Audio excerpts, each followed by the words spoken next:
అభివృద్ధికి సహకారం అందించడంలో కన్సిడరేషన్ ఇండియా ఇండస్ట్రీస్ సంస్థ ముందుంటుందన్నారు కేంద్ర మంత్రి రామ్మోహన్ నాయుడు. సిఐఐ సమ్మిట్ ద్వారా ఏపీకి వచ్చిన పెట్టుబడులు అందుకు నిదర్శనమని తెలిపారు.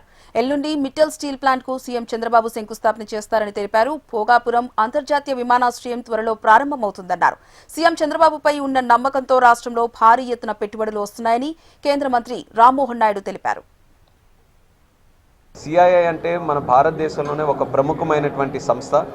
ఇండస్ట్రీకి అలాగే గవర్నమెంట్స్కి పాలసీ మేకింగ్లో, రిఫార్మ్స్లో, అలాగే పబ్లిక్ తాలూకా ఫీడ్బ్యాక్ తీసుకొని గవర్నమెంట్స్ కూడా రైట్ అప్రోచ్లో వాళ్ళ యాక్టివిటీస్ని కూడా ప్రమోట్ చేయడానికి సిఐఐ ఎన్నో సంవత్సరాల నుంచి అటు కేంద్ర ప్రభుత్వం తీసుకున్న, రాష్ట్ర స్థాయిలో ప్రభుత్వాలు తీసుకున్న చాలా సపోర్ట్ చేశారు.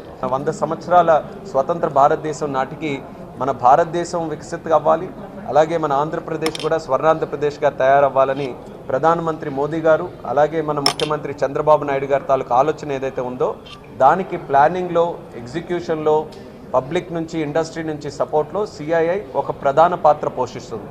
దానికి సంబంధించి చంద్రబాబు నాయుడు గారు మల్టిపుల్ ఫోరమ్స్లో సిఐఐని కూడా ఎంకరేజ్ చేస్తున్నారు. ఒక పెద్ద మార్పు మనం ఆంధ్రప్రదేశ్లో చూసాం. కూటమి ప్రభుత్వం వచ్చిన తర్వాత ప్రజల్లో విశ్వాసం పెరిగింది, నమ్మకం పెరిగింది.